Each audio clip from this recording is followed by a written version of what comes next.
John Watson, junto a Ivan Pavlov, fue uno de los personajes importantes del condicionamiento clásico y fue clave para el desarrollo posterior del condicionamiento operante que se hizo famoso gracias a Skinner. Tanto el condicionamiento clásico como el condicionamiento operante o instrumental forman parte del conductismo, una de las corrientes más destacadas de la psicología. Pese a que el condicionamiento clásico nace gracias a los experimentos del fisiólogo ruso Ivan Pavlov, que se interesó por los reflejos de salivación en perros, Watson lo introdujo en Estados Unidos, donde tuvo un gran impacto en el sistema educativo americano. John Watson era un psicólogo estadounidense nacido en Estados Unidos en el año de 1878 y falleció en Nueva York en el año de 1858. Fue un fundador del conductismo. Se trasladó a Chicago para estudiar filosofía, atraído por John Dewey y el pragmatismo.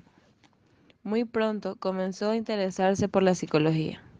En 1903 obtuvo el doctorado y comenzó a trabajar como asistente instructor en psicología animal.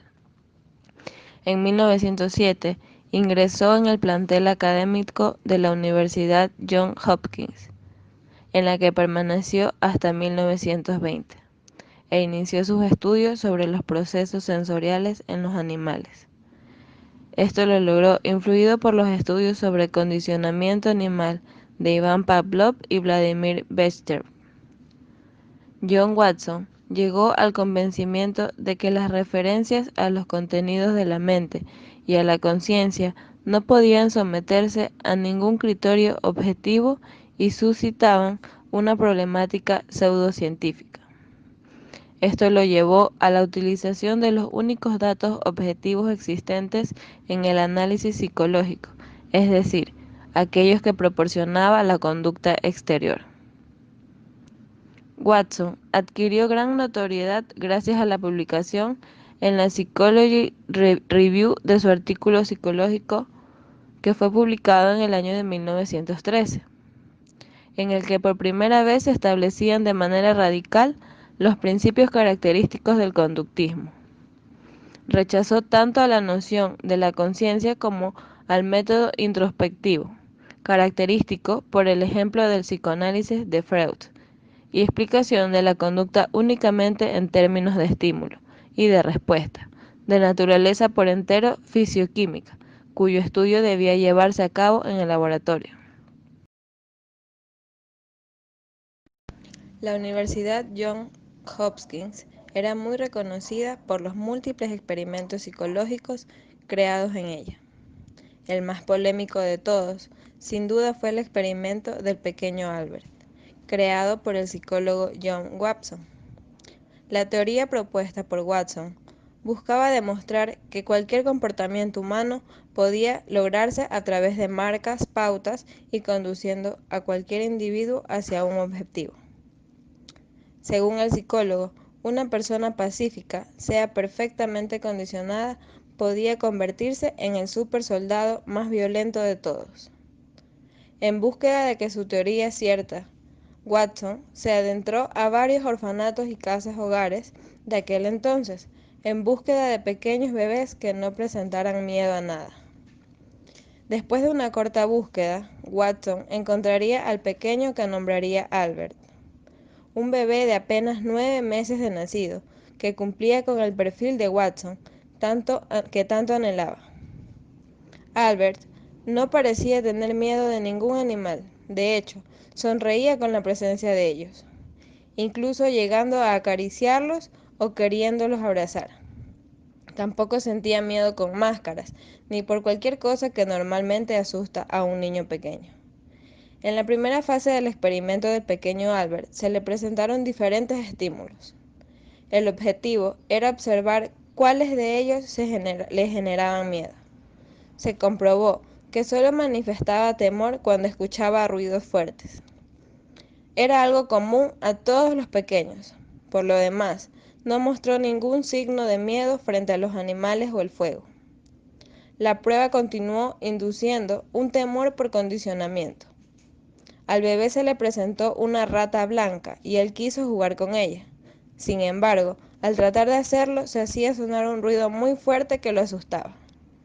Después de repetir varias veces el mismo ciclo, el bebé terminó sintiendo miedo por la rata. Después se introdujeron otros animales como conejos, perros e incluso abrigos de piel. En todos los casos, el pequeño terminó condicionado. Sentía miedo al ver esos elementos. El bebé estuvo mucho tiempo sometido a las pruebas.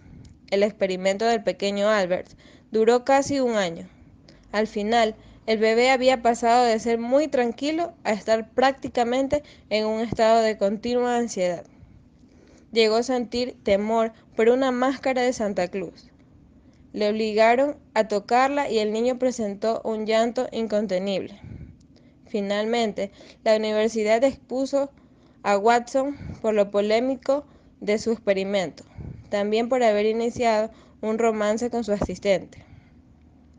La segunda parte del experimento consistía en revertir el condicionamiento, es decir, en descondicionar los miedos previamente condicionados. Sin embargo, esto nunca se realizó. No se sabe qué pasó con el bebé después del famoso experimento del pequeño Albert.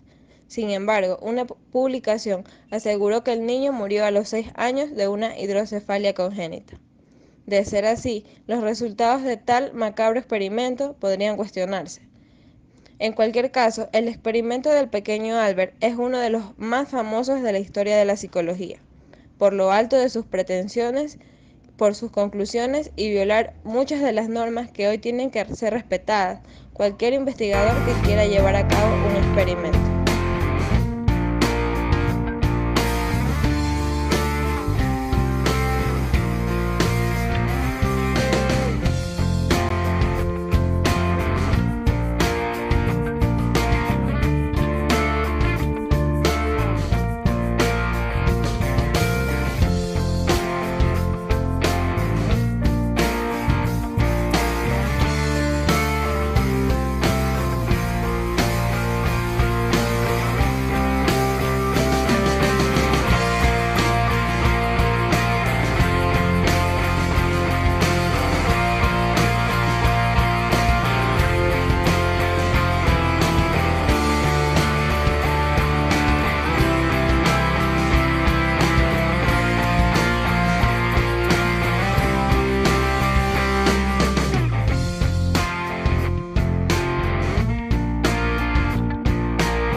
Del experimento de mi pequeño Albert podemos precisar algunas situaciones importantes. 1920 era el auge del conductismo, esta escuela tan importante en la época. Ya Pavlov había tenido algunas hipótesis resueltas en función a su experimentación con animales. De ahí se deriva la idea de Watson de poder desarrollar algunas hipótesis del condicionamiento clásico con seres humanos. Es donde halla a Albert en un orfanato, y este niño cumplía las características que él necesitaba para desarrollar su teoría, que era un niño que poco lloraba y que solo se asustaba con un estímulo fuerte, un ruido fuerte. Es ahí donde empiezan los preparativos para la experimentación. Considero que se obviaron algunas situaciones de los principios éticos, como el consentimiento informado en autonomía y justicia, ya que al ser la madre de Albert de bajos recursos, la historia cuenta que recibió dinero para poder acceder a la firma de este documento, además de no haber recibido todas las causas y los efectos de esta experimentación. También se fueron transgrediendo esos principios.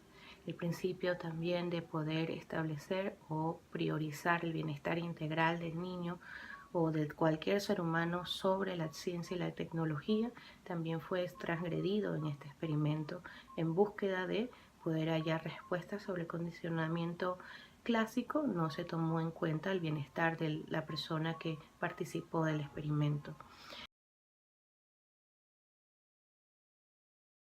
Pues algunos, creo yo, el derecho a la salud física integral en este niño pues no se tomó en cuenta, además del interés superior del niño sobre cualquier experimentación, también fue transgredido. Todas estas situaciones van sumando al hecho de que Albert adquirió una fobia, pero dentro del proceso de la investigación pues no se determinó el plazo fijo para desensibilizarlo de la fobia, de tal manera que el niño fue dado en adopción con todos los miedos frente a animales peludos o objetos que tengan ciertas características de los estímulos al cual fue él sometido para la adquisición de la fobia.